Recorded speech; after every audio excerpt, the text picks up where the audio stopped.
Good morning all. ഞാൻ Ramakrishnan T B, SEBI registered research അനലിസ്റ്റാണ്. ഈ വീക്കിലി പോഡ്കാസ്റ്റ് കേട്ടതിന് ശേഷം ഡിസ്ക്ലെയിമർ കൂടി വായിച്ചു നോക്കണമെന്ന് താല്പര്യപ്പെടുന്നു. പതിവിന് വിപരീതമായിട്ട് ഇന്ന് നമ്മൾ ജനറൽ ടോപ്പിക്സ് ആണ് ഡിസ്കസ് ചെയ്യുന്നത്. അതിനുശേഷം മാർക്കറ്റ് റിലേറ്റഡ് ന്യൂസുകൾ ഡിസ്കസ് ചെയ്യും. തീർച്ചയായിട്ടും ഇത്തരത്തിലുള്ളൊരു ചേഞ്ചൊക്കെ ഇടയ്ക്കിടയ്ക്ക് ആവശ്യമാണ്. നമുക്കെല്ലാവർക്കും അറിയാം, കഴിഞ്ഞ യൂണിയൻ ബഡ്ജറ്റിൽ കേന്ദ്ര ഗവൺമെൻറ് ന്യൂക്ലിയർ സെക്ടർ പ്രൈവറ്റ് കമ്പനികൾക്ക് തുറന്നു കൊടുക്കാനായിട്ടുള്ള തീരുമാനമൊക്കെ എടുത്തിരുന്നു.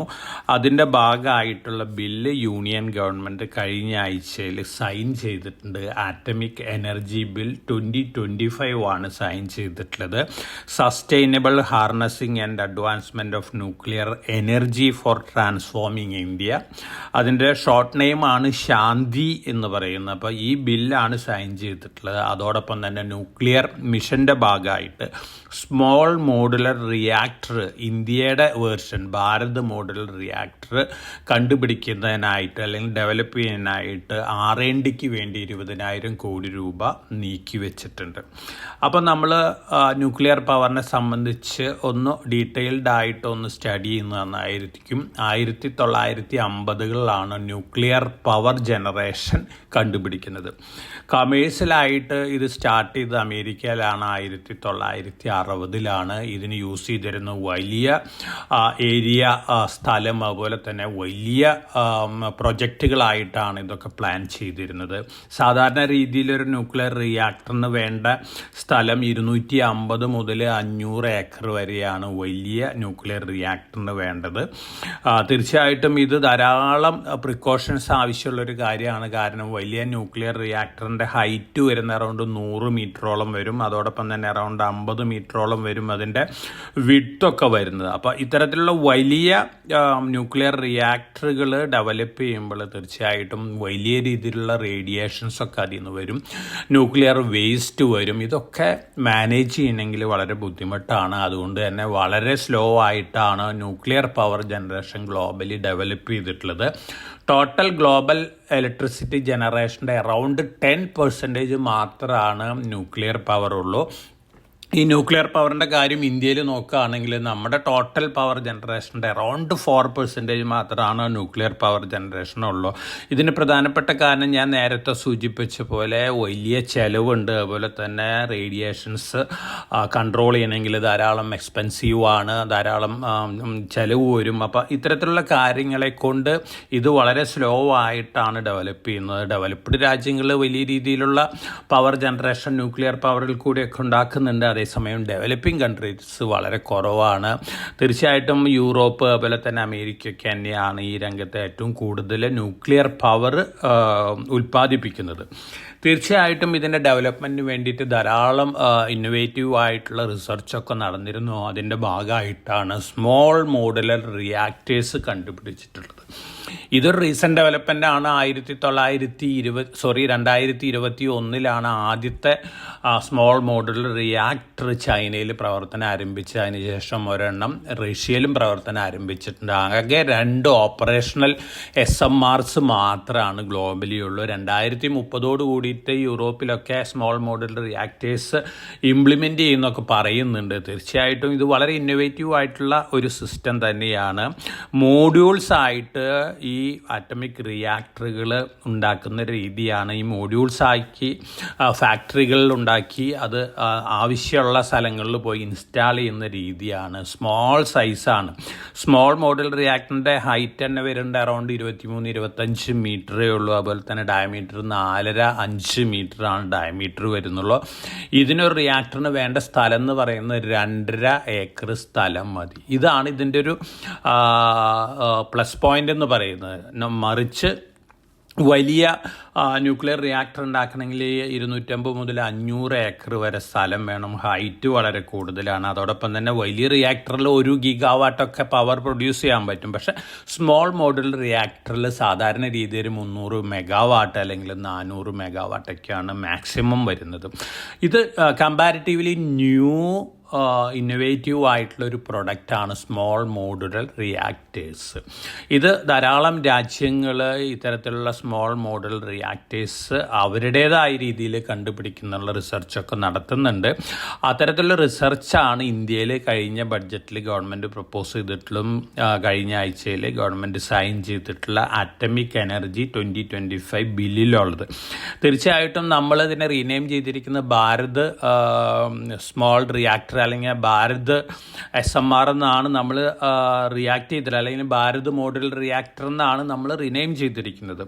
ഇത് കമ്പാരിറ്റീവ്ലി കോസ്റ്റ് ഇഫക്റ്റീവ് ആണ്. പക്ഷേ ഇതിൻ്റെ പല ഇൻഗ്രീഡിയൻസ് അല്ലെങ്കിൽ ഇൻപുട്ടിൻ്റെയൊക്കെ കോസ്റ്റ് നോക്കുകയാണെങ്കിൽ initial cost may be higher ആയിരിക്കാം, അതേസമയം റണ്ണിങ് കോസ്റ്റ് കുറവായിരിക്കാം. വലിയ ആണവ റിയാക്ടർ വരികയാണെങ്കിൽ രണ്ടും കൂടുതലായിരിക്കും, ഇനീഷ്യൽ കോസ്റ്റും റണ്ണിങ് കോസ്റ്റും ഒക്കെ കൂടുതലായിരിക്കും. അപ്പോൾ സ്മോൾ മോഡുലർ റിയാക്ടർ വരികയാണെങ്കിൽ തീർച്ചയായിട്ടും അത് ഗ്ലോബലി കുറവ് കാർബൺ കണ്ടൻറ്റുള്ള പവർ ഉൽപ്പാദിപ്പിക്കുന്നതിന് ഹെൽപ്പ് ചെയ്യുന്നുള്ളൊരു എക്സ്പെക്റ്റേഷനിലാണ് ഇത്തരത്തിലുള്ള സ്മോൾ മോഡുലർ റിയാക്ടറുകൾ എല്ലാ രാജ്യങ്ങളും ഇംപ്ലിമെൻറ്റ് ചെയ്യാനായിട്ട് പോകുന്നത്.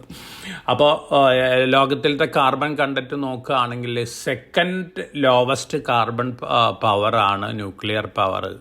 തീർച്ചയായിട്ടും ഇത് വളരെ ആവശ്യമാണ്. കാരണം നമ്മുടെ അന്തരീക്ഷത്തിൽ ടെമ്പറേച്ചറൊക്കെ കുറയ്ക്കാൻ വേണ്ടി നമ്മൾ ട്രൈ ചെയ്യുകയാണ്. അപ്പോൾ ടെമ്പറേച്ചർ കുറയ്ക്കാൻ വേണ്ടി പലതരത്തിലുള്ള അഗ്രിമെൻറ്റുകൾ, ഗ്ലോബൽ സമ്മിറ്റുകളൊക്കെ നടക്കുന്ന സമയത്ത് ന്യൂക്ലിയർ പവറിൽ കൂടെ ലോ കാർബൺ പവർ ഉൽപ്പാദിപ്പിക്കുകയാണെങ്കിൽ തീർച്ചയായിട്ടും വളരെ പോസിറ്റീവ് ഇമ്പാക്റ്റാണ് നമ്മുടെ പ്രകൃതിക്കൊക്കെ കിട്ടാൻ പോകുന്നത്. അപ്പോൾ തീർച്ചയായിട്ടും അത്തരത്തിലുള്ള മൂവ്മെൻറ്റ്സിനെ ഗവൺമെൻറ്റുകൾ സപ്പോർട്ട് ചെയ്യാണ്.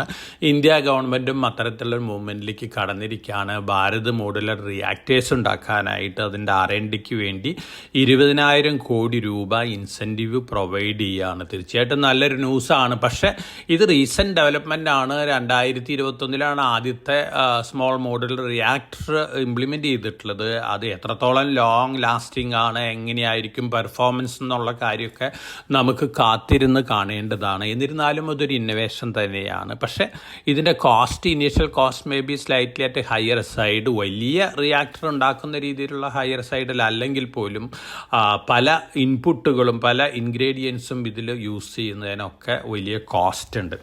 അത്തരത്തിലുള്ള ഒരു മെറ്റലാണ് കാലിഫോർണിയം എന്ന് പറയുന്നൊരു മെറ്റൽ. ഈ കാലിഫോർണിയം എന്ന് പറയുന്ന metal 1950 University of California radiation laboratory കണ്ടുപിടിക്കുന്നത് തന്നെ.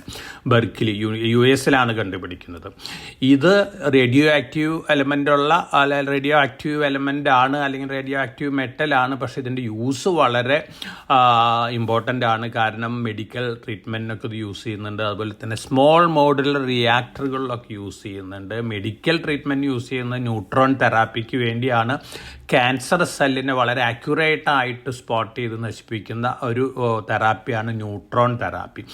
അതോടൊപ്പം തന്നെ സ്പേസ് എക്സ്പ്ലോറേഷൻ, അതുപോലെ തന്നെ industrial applications, security reasons, security sector, ഇത്തരത്തിലുള്ള സെക്ടറിലൊക്കെ ഈ കാലിഫോർണിയം യൂസ് ചെയ്യുന്നുണ്ട്. വളരെ കുറവാണ് ഇത് പ്രൊഡ്യൂസ് ചെയ്യുന്നുള്ളൂ.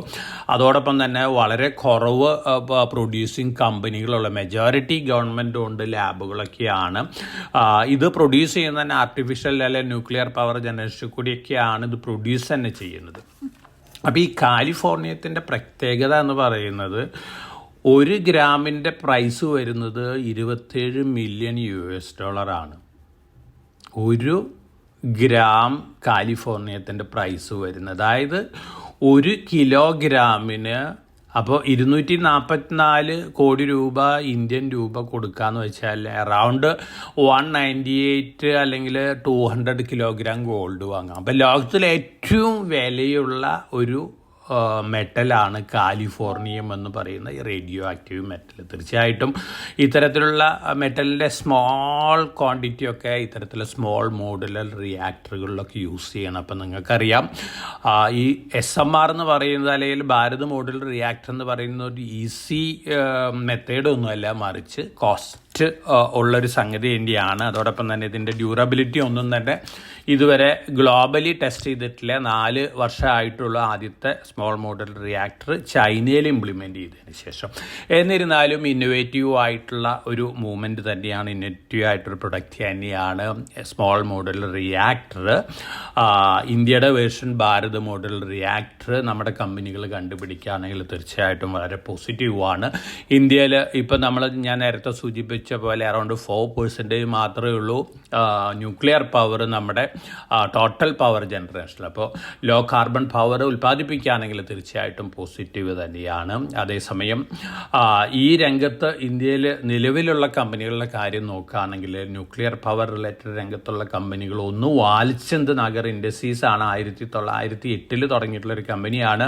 ഈ ബില്ല് സൈൻ ചെയ്തതിന് ശേഷം വാൽചന്ദ് നഗർ ഇൻഡസ്ട്രീസിൻ്റെ പ്രൈസ് അറൗണ്ട് 17-18% ഉയർന്നിട്ടുണ്ട്. അതോടൊപ്പം തന്നെ മറ്റൊരു company ISGEC heavy engineering limited ആണ്. ഈ കമ്പനിയും ഈ രംഗത്തുള്ളൊരു കമ്പനിയാണ്. അതോടൊപ്പം തന്നെ ന്യൂക്ലിയർ പവർ റിലേറ്റഡ് റിയാക്ടറുകളിൽ അതുപോലെ തന്നെ മറ്റ് പാർട്സുകളൊക്കെ സപ്ലൈ ചെയ്യുന്നൊരു കമ്പനിയാണ് MTAR ടെക്നോളജീസ്. ഒപ്പം നമ്മുടെ ഭാരത് ഹെവി ഇലക്ട്രിക്കൽസ് ലിമിറ്റഡ് ഉണ്ട്, BHEL ഉണ്ട്. ഒപ്പം നമ്മുടെ ഡൈവേഴ്സിഫൈഡ് കോൺഗ്ലോമറേറ്റ് ആയിട്ടുള്ള ഇൻഫ്രാസ്ട്രക്ചർ ജയൻ്റ് ആയിട്ടുള്ള LNT ഉണ്ട്, NCC ഉണ്ട്. ഒപ്പം HCC ഹിന്ദുസ്ഥാൻ കൺസ്ട്രക്ഷൻ കമ്പനിയാണ് ന്യൂക്ലിയർ പവർ റിയാക്ടർ കൺസ്ട്രക്ഷൻ രംഗത്ത് എക്സ്പീരിയൻസ് ഉള്ളൊരു കമ്പനി. അപ്പോൾ ഈ കമ്പനിയെ സംബന്ധിച്ച് ലോങ് ടൈമിൽ പോസിറ്റീവാണ്. ഒപ്പം ധാരാളം സ്റ്റീലൊക്കെ ഹൈ ക്വാളിറ്റി സ്റ്റീലൊക്കെ ആവശ്യമുണ്ട്. അത് തീർച്ചയായിട്ടും സെയിൽ, അതുപോലെ തന്നെ ടാറ്റ സ്റ്റീൽ, ജിൻഡാൽ സ്റ്റെയിൻലെസ് ഈ കമ്പനികളിൽ നിന്നൊക്കെ ആയിരിക്കും പ്രൊക്യൂർ ചെയ്യാൻ പോകുന്നത്. അതോടൊപ്പം തന്നെ മിതാനി എന്ന് പറയുന്ന PSU കമ്പനിയുണ്ട്. ടൈറ്റാനിയം അലോയ്സൊക്കെ ഉണ്ടാകുന്ന കമ്പനിയാണ്. ഈ കമ്പനിയുടെ അലോയ്സൊക്കെ ഇത്തരത്തിലുള്ള ന്യൂക്ലിയർ റിലേറ്റഡ് ഇൻപുട്ടുകളായിട്ട്, ന്യൂക്ലിയർ റിലേറ്റഡ് റിയാക്ടറുകളിലൊക്കെ ഇൻപുട്ടുകളായിട്ട് ആവശ്യമുണ്ട്. അതോടൊപ്പം തന്നെ ഇത് റിലേറ്റഡ് സോഫ്റ്റ്വെയർ സിസ്റ്റംസ് ഉണ്ടാക്കുന്ന കമ്പനികളുണ്ട്. ഒപ്പം മറ്റ് ക്രിട്ടിക്കൽ കമ്പോണൻസ് ഉണ്ടാക്കുന്ന കമ്പനികളുണ്ട്. അങ്ങനെ നോക്കുകയാണെങ്കിൽ DCS സിസ്റ്റംസ് ഉണ്ട്, ആസാദ് എഞ്ചിനീയറിംഗ് ഉണ്ട്. ഒപ്പം പമ്പിംഗ് സൊല്യൂഷൻസ് കൊടുക്കുന്ന മൾട്ടിനാഷണൽ കമ്പനികളുണ്ട്, KSB ലിമിറ്റഡ്, അതുപോലെ തന്നെ WPIL ഇന്ത്യ ലിമിറ്റഡ്. അപ്പോൾ ഈ പമ്പിംഗ് സൊല്യൂഷൻസിൻ്റെ കമ്പനികൾ, ഒപ്പം ഹെവി ഡ്യൂട്ടി ഫോർജിങ്സൊക്കെ ആവശ്യമാണ് ഇത്തരത്തിലുള്ള റിയാക്ടറുകളൊക്കെ വരികയാണെങ്കിൽ. അപ്പോൾ അമിക് ഫോർജിങ്സ് ലിമിറ്റഡ് ആണ് ഇത്തരത്തിൽ ഹെവി ഡ്യൂട്ടി ഫോർജിങ്സ് ഉണ്ടാക്കുന്ന കമ്പനികൾ. ഒപ്പം പട്ടേൽ എയർ ടൈംസ്, അതുപോലെ തന്നെ Kilburn Engineering, Venus Pipes and Tubes. അതോടൊപ്പം തന്നെ ഏറ്റവും ഇമ്പോർട്ടൻ്റ് ആയിട്ട് ന്യൂക്ലിയർ ബോയിലറുകളിലൊക്കെ യൂസ് ചെയ്യുന്ന സീലുകൾ ഉണ്ടാക്കുന്ന ഒരു കമ്പനിയുണ്ട്, സീൽമേറ്റ് ഇന്ത്യ ലിമിറ്റഡ്. ലിസ്റ്റഡ് ആണ് സീൽമേറ്റ് ഇന്ത്യ ലിമിറ്റഡ്. മെക്കാനിക്കൽ സീൽസ് ഉണ്ടാക്കുന്നതാണ്. ന്യൂക്ലിയർ പവർ റിലേറ്റഡ് രംഗത്ത് യൂസ് ചെയ്യുന്ന മെക്കാനിക്കൽ സീലുകളാണ് ഈ കമ്പനി ഉണ്ടാക്കുന്നത്. തീർച്ചയായിട്ടും ഇത്തരത്തിലുള്ള കമ്പനികളൊക്കെയാണ് ലോങ് റണ്ണിൽ ഈ സ്മോൾ മോഡുലർ റിയാക്ടർ അല്ലെങ്കിൽ ഭാരത് മോഡുലർ റിയാക്ടറുകൾ R&Dയിൽ വികസിപ്പിച്ചെടുക്കുമ്പോൾ ഏറ്റവും കൂടുതൽ ബെനിഫിഷ്യറീസ് ആവാൻ പോകുന്നത്. തീർച്ചയായിട്ടും വാൽചന്ദ് നഗർ, ISGEC, അതുപോലെ തന്നെ സീൽമാറ്റിക് ഇന്ത്യ ലിമിറ്റഡ്, മിതാനി ഇത്തരത്തിലുള്ള കമ്പനികൾക്ക് ആയിരിക്കാം കൂടുതലായിട്ടൊരു ട്രസ്റ്റ് ലഭിക്കാൻ പോകുന്നത്. അതോടൊപ്പം തന്നെ Indian oil corporation small modular reactor രംഗത്തേക്ക് കടക്കുകയാണ്. വലിയ രീതിയിൽ PSU കമ്പനിയാണ്. ലോങ് റണ്ണിൽ ഈ കമ്പനിയെ സംബന്ധിച്ചും ഇത്തരത്തിലുള്ള ന്യൂസുകൾ പോസിറ്റീവ് തന്നെയാണ്. അതോടൊപ്പം തന്നെ സ്മോൾ മോഡുലർ റിയാക്ടർ രംഗത്ത് യൂറോപ്പിലൊക്കെ ഇംപ്ലിമെൻ്റ് ചെയ്യുന്ന കമ്പനികളെ കുറിച്ച് നോക്കുകയാണെങ്കിൽ സിമൻസ് എനർജിയും അതുപോലെ തന്നെ റോൾസ് റോയ്സ് ആണ് ഇത്തരത്തിലുള്ള ഇൻസ്റ്റലേഷനൊക്കെ നടത്തിക്കൊണ്ടിരിക്കുന്നത്. സിമൻസ് എനർജി നമ്മുടെ അവിടെ ലിസ്റ്റഡ് ആണ്. അപ്പോൾ ഒരുപക്ഷെ ഇൻ്റർനാഷണൽ എക്സ്പോഷറിൽ ഏറ്റവും കൂടുതൽ ബെനിഫിറ്റ് കിട്ടാൻ പോകുന്നത് ഇത്തരത്തിലുള്ള ഇൻസ്റ്റലേഷൻ വരികയാണെങ്കിൽ സീമെൻസ് എനർജിക്കൊക്കെ ആയിരിക്കാം. ഇതൊക്കെയാണ് nuclear power related bill related news flows. അതോടൊപ്പം തന്നെ നമ്മുടെ ഗവൺമെൻറ് ഇൻഷുറൻസ് സെക്ടറിൽ 100% FDI അലവ് ചെയ്തിരിക്കുകയാണ്. ബഡ്ജറ്റ് പ്രപ്പോസൽ തന്നെയാണ്. തീർച്ചയായിട്ടും ഇതിൻ്റെ പോസിറ്റീവ് ഇമ്പാക്റ്റൊക്കെ മാർക്കറ്റിൽ ഓൾറെഡി ഡിസ്കൗണ്ടഡ് ആണ്. അതോടൊപ്പം തന്നെ നമ്മുടെ consumer price inflation data November മാസത്തെ വന്നിട്ടുണ്ട്. 0.71% ആണ്. തീർച്ചയായിട്ടും വളരെ പ്രോമിസിംഗ് ആയിട്ടുള്ള നമ്പർ തന്നെയാണ്. ഒക്ടോബറിൽ 0.25% ആയിരുന്നു ഈ ഡാറ്റ വന്നിരുന്നത്. അപ്പോൾ ഈ ന്യൂസുകളെല്ലാം തന്നെ ഇന്ത്യൻ മാർക്കറ്റിനെ സംബന്ധിച്ച് സ്ലൈറ്റ്ലി പോസിറ്റീവ് ഇമ്പാക്റ്റ് ഉണ്ടാക്കുന്ന ന്യൂസുകളാണ്. അതോടൊപ്പം തന്നെ കഴിഞ്ഞ ആഴ്ചയിലത്തെ ഗ്ലോബൽ മാർക്കറ്റുകളുടെ സിറ്റുവേഷൻ നോക്കുകയാണെങ്കിൽ കഴിഞ്ഞ ആഴ്ച ഓൾമോസ്റ്റ് എല്ലാ മാർക്കറ്റുകളും നല്ല വൊളാറ്റിലിറ്റി കാണിച്ച ഒരാഴ്ചയായിരുന്നു. അമേരിക്കയിൽ ഡൗ ജോൺസ് ഇൻഡെക്സ് പുതിയ റെക്കോർഡ് ഹൈ ഹീറ്റ് ചെയ്ത് റെക്കോർഡ് ഹൈയിലാണ് ക്ലോസ് ചെയ്തിരിക്കുന്നത്. റസൽ 2000 ഇൻഡെക്സ് പുതിയ 4 ഇയർ ഹൈ ഹിറ്റ് ചെയ്ത് 4 ഇയർ ഹൈയിൽ തന്നെയാണ് ക്ലോസ് ചെയ്തിരിക്കുന്നത്. അതേസമയം S&P 500 നാസ്ഡാക്ക് ഇൻഡെക്സുകൾ സ്ലൈറ്റ്ലി വീക്കാണ്. വീക്ക് ടു വീക്ക് കഴിഞ്ഞ ആഴ്ച ക്ലോസ് ചെയ്തിരിക്കുന്നത്. നമ്മൾ ഓവറോൾ അമേരിക്കയിലത്തെ സ്റ്റോക്ക് പെർഫോമൻസ് നോക്കുകയാണെങ്കിൽ ടെക്നോളജി സ്റ്റോക്കുകൾ നല്ല വൊളാറ്റിലിറ്റി കാണിച്ചിരുന്നു. എന്നിരുന്നാലും Tesla week to week better ആയിട്ടാണ് ക്ലോസ് ചെയ്തിരിക്കുന്നത്. എൻവിഡിയ വീക്ക് ടു വീക്ക് താഴെയാണ്. അതേസമയം ആപ്പിൾ, ആൽഫബറ്റ് ഈ സ്റ്റോക്കുകളൊക്കെ വീക്ക് ടു വീക്ക് ഫ്ലാറ്റ് അല്ലെങ്കിൽ സ്ലൈറ്റ്ലി ബെറ്റർ ആയിട്ടാണ് ക്ലോസ് ചെയ്തിരിക്കുന്നത്. ഒറാക്കിളിൻ്റെയും അതുപോലെ തന്നെ ബ്രോഡ്കോമിൻ്റെയും റിസൾട്ടിന് ശേഷം ബബിൾ ആണെന്നുള്ള സംശയം ബലപ്പെടുത്തുന്ന രീതിയിലുള്ള സ്റ്റേറ്റ്മെൻറ്റുകളാണ് പല ക്വാർട്ടേഴ്സിൽ നിന്നൊക്കെ വന്നുകൊണ്ടിരിക്കുന്നത്.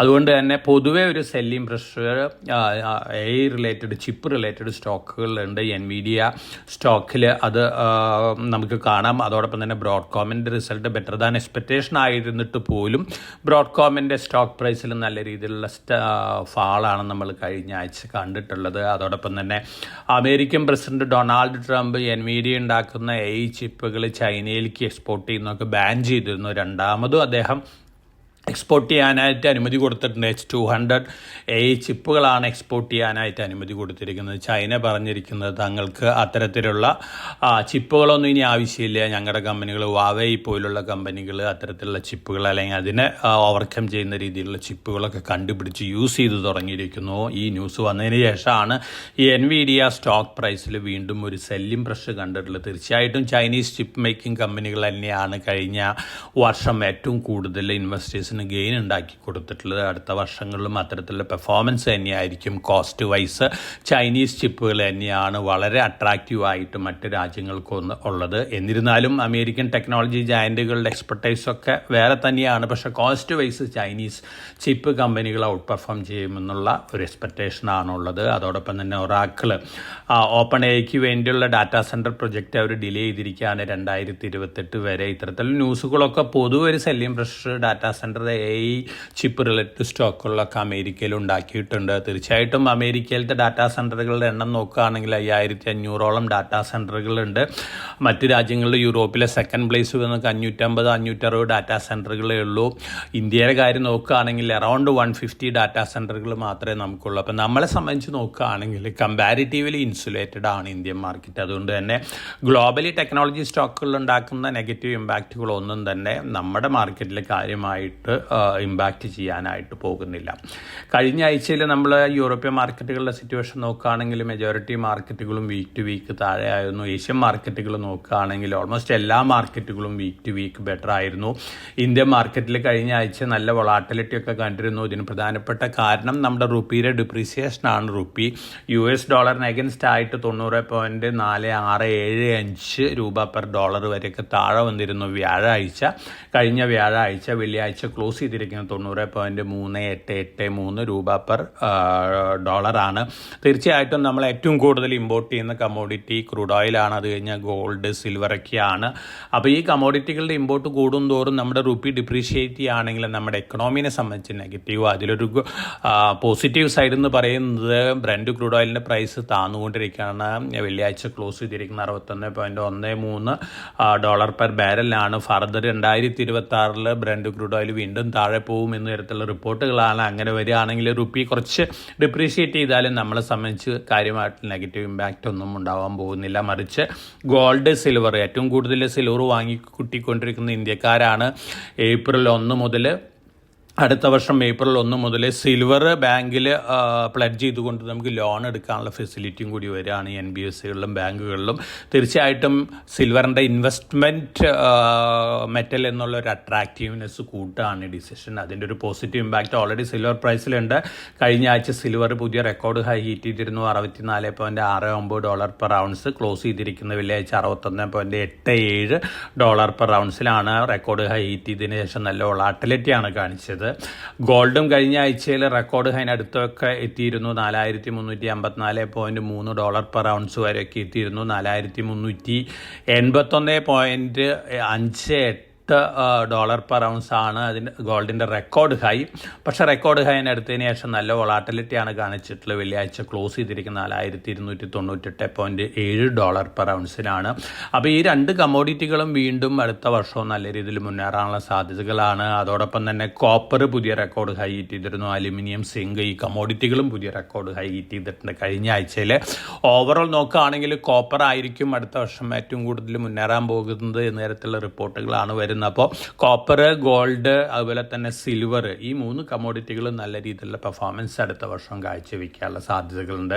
അതോടൊപ്പം തന്നെ അലുമിനിയം, സിങ്ക് ഈ കമ്മോഡിറ്റികൾ മുന്നേറിയേക്കാം.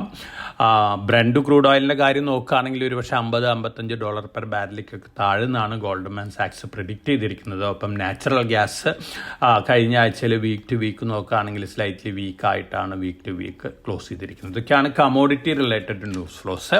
ഇനി നമ്മൾ നമ്മുടെ IPO സെഗ്മെൻറ്റ് റിലേറ്റഡ് ന്യൂസുകൾ നോക്കുകയാണെങ്കിൽ കഴിഞ്ഞ ആഴ്ചയിൽ നമ്മൾ സജസ്റ്റ് ചെയ്തിരുന്ന 2 IPOs വെള്ളിയാഴ്ച ക്ലോസ് ചെയ്തിരുന്നു. നെഫ്രോ കെയർ 14.08 ടൈംസ്, അതുപോലെ തന്നെ പാർക്ക് മെഡിവേൾഡ് 8.52 ടൈംസ് ഓവർ സബ്സ്ക്രിപ്ഷൻ വന്നിരുന്നു. ലിസ്റ്റിംഗ് ഗെയിനോടുകൂടി ലിസ്റ്റ് ചെയ്യാനുള്ള സാധ്യതകളുണ്ട്. അതോടൊപ്പം തന്നെ നമ്മൾ സജസ്റ്റ് ചെയ്യുന്ന ICICI Prudential AMC ആദ്യത്തെ ദിവസം 0.73 ടൈംസ് ഓവർ സബ്സ്ക്രിപ്ഷൻ വന്നിട്ടുണ്ട്. അടുത്ത 2 ദിവസം നല്ല ഓവർ സബ്സ്ക്രിപ്ഷൻ ലഭിക്കാൻ സാധ്യതയുള്ള ഒരു IPO ആണ്. അപ്പോൾ SME IPOയിൽ അല്ല, മറിച്ച് മെയിൻ ബോർഡ് IPOയിൽ അപ്ലൈ ചെയ്യുന്ന ഇൻവെസ്റ്റേഴ്സിനെ കൺസിഡർ ചെയ്യാവുന്ന IPO ആണ് ICICI Prudential AMC.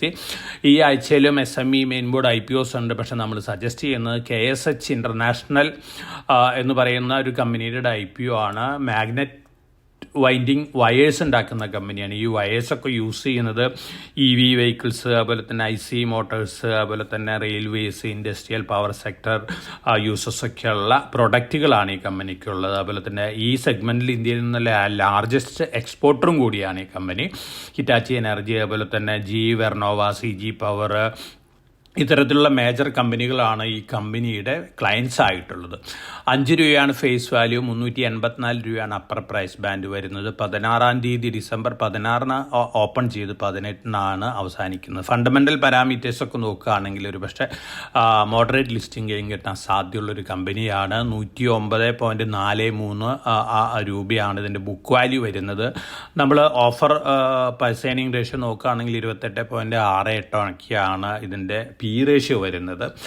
Peer comparison നോക്കുകയാണെങ്കിൽ 10-20% ലിസ്റ്റിംഗ് ഗെയിൻ കിട്ടാൻ സാധ്യതയുള്ള ഒരു കമ്പനിയാണ് KSH ഇൻ്റർനാഷണൽ ലിമിറ്റഡ്. അതോടൊപ്പം മറ്റു ന്യൂസ് ഫ്ലോസ് നമ്മൾ നോക്കുകയാണെങ്കിൽ തീർച്ചയായിട്ടും ധാരാളം പോസിറ്റീവ് ന്യൂസ് ഫ്ലോസ് ഉള്ള കമ്പനികളൊക്കെ ഉണ്ട്. KEC ഇൻ്റർനാഷണൽ ഡൊമസ്റ്റിക് ആയിട്ട് ഏറ്റവും biggest order transmission and distribution രംഗത്ത് നിന്ന് നേടിയിട്ടുണ്ട്. 1150 കോടി രൂപ ഓർഡറാണ്. ഈ കമ്പനിയുടെ ഓർഡർ ബുക്ക് 18,000 കോടി രൂപ ക്രോസ് ചെയ്തിരിക്കുകയാണ്. ഈ കമ്പനിയെ സംബന്ധിച്ച് പോസിറ്റീവായിട്ട് ന്യൂസാണ്. അതോടൊപ്പം തന്നെ GPT ഇൻഫ്രാ പ്രൊജക്റ്റ് 1799.49 കോടി രൂപ ഓർഡർ ബാഗ് ചെയ്തിട്ടുണ്ട്. അവാൻഡൽ ലിമിറ്റഡ് 13.82 കോടി രൂപ ഓർഡർ ബാഗ് ചെയ്തിട്ടുണ്ട്. അതോടൊപ്പം തന്നെ steel authority of India 27% November മാസത്തിൽ അവരുടെ സെയിൽസ് ഇൻക്രീസ് വന്നിരിക്കുന്നത്. ഇയർ ടു ഇയർ കമ്പയർ ചെയ്യുകയാണെങ്കിൽ റീറ്റെയിൽ സെയിൽസ് 69% ഇൻക്രീസ് ചെയ്തിട്ടുണ്ട്. അപ്പോൾ ഇയർ എൻഡ് ഫിഗറും ക്വാർട്ടർ എൻഡ് ഫിഗറും അവർ തന്നെ മന്ത് ടു മന്ത് ഫിഗറൊക്കെ സെയിലിനെ സംബന്ധിച്ച് പോസിറ്റീവാണ്. ഒപ്പം പൊതുവെ മെറ്റൽ സ്റ്റോക്കുകൾ വീണ്ടും നല്ല രീതിയിൽ മുന്നേറാനുള്ള സാധ്യതകളാണ് കാണുന്നത്. ഇതിന് പ്രധാനപ്പെട്ട കാരണം ചൈനീസ് ഗവൺമെൻറ് ചൈനീസ് എക്കണോമി പ്രോപ്പപ്പ് ചെയ്യാൻ വേണ്ടി സ്റ്റിമുലസ് മെഷേഴ്സ് അനൗൺസ് ചെയ്യും എന്ന തരത്തിലുള്ള റിപ്പോർട്ടുകളുണ്ട്. ഇതിൻ്റെ ഒരു ഇമ്പാക്റ്റ് കഴിഞ്ഞ ആഴ്ചയിൽ തന്നെ ദൃശ്യമായി തുടങ്ങിയിട്ടുണ്ട് പല മെറ്റൽ സ്റ്റോക്കുകളിലും. എന്നിരുന്നാലും അടുത്ത ദിവസങ്ങളിലും SAIL, Tata steel, Jindal steel, JSW steel, Jindal stainless ഇത്തരത്തിലുള്ള സ്റ്റീൽ കമ്പനി സ്റ്റോക്കുകൾ, അതുപോലെ തന്നെ അലുമിനിയം കോപ്പർ രംഗത്തുള്ള Vedanta, Hindustan zinc, Hindalco, national aluminium, Hindustan copper ഈ കമ്പനികളൊക്കെ വീണ്ടും മുന്നേറാനുള്ള സാധ്യതകളാണ് കാണുന്നത്. സിങ്ക് റെക്കോർഡ് ഹൈ ഹിറ്റ് ചെയ്തു, അതുപോലെ തന്നെ അലുമിനിയം റെക്കോർഡ് ഹൈ ഹിറ്റ് ചെയ്തു, കോപ്പർ റെക്കോർഡ് ഹൈ ഹിറ്റ് ചെയ്തു, വീണ്ടും മുന്നേറും എന്നുള്ള എക്സ്പെക്റ്റേഷനുണ്ട്. അങ്ങനെ വരുമ്പോൾ തീർച്ചയായിട്ടും വേദാന്ത ലിമിറ്റഡ്, ഹിന്ദുസ്ഥാൻ സിങ്ക്, ഹിൻഡാൽകോ ഈ കമ്പനികളെ സംബന്ധിച്ച്, ഹിന്ദുസ്ഥാൻ കോപ്പർ ഇത്തരത്തിലുള്ള കമ്പനികളെ സംബന്ധിച്ചൊക്കെ വീണ്ടും പോസിറ്റീവ് ഡേയ്സ് തന്നെയാണ് ഹെഡ്. അതോടൊപ്പം തന്നെ നാഷണൽ അലുമിനിയം കമ്പനി. ഇപ്പോൾ ഇത്തരത്തിലുള്ള കമ്പനികളെ സംബന്ധിച്ച് പോസിറ്റീവ് ന്യൂസ് ഫ്ലോസ് ആണ് വന്നുകൊണ്ടിരിക്കുന്നത്. ഒപ്പം NMDC NMDC അയോൺ ഓർ മാത്രമല്ല, ധാരാളം diversified minerals and metals mining ഉള്ളൊരു കമ്പനിയും കൂടിയാണ്. അപ്പോൾ ഇത്തരത്തിലുള്ള കമ്പനികളെ സംബന്ധിച്ച് പൊതുവേ മെറ്റൽ സെഗ്മെൻറ്റിനെ സംബന്ധിച്ച് പോസിറ്റീവ് ഡേയ്സ് ആണ് കിട്ടുന്നുള്ള ഒരു എക്സ്പെക്റ്റേഷൻ ആണ്. ഇന്ത്യയിലെ ഡെവലപ്മെൻറ്റ് വളരെ സ്ട്രോങ് ആണ്, അതുപോലെ കൺസംഷൻ സ്ട്രോങ് ആണ്. ഗ്ലോബലി കൺസംഷനൊക്കെ കുറവാണെങ്കിൽ പോലും അതുകൊണ്ട് തന്നെ ഡൊമസ്റ്റിക് കൺസംഷനിൽ കൂടിയുള്ള ഒരു ബെനിഫിറ്റും കൂടി നമ്മുടെ മാർക്കറ്റിൽ ഉണ്ടാവാനുള്ള സാധ്യതകളുണ്ട്.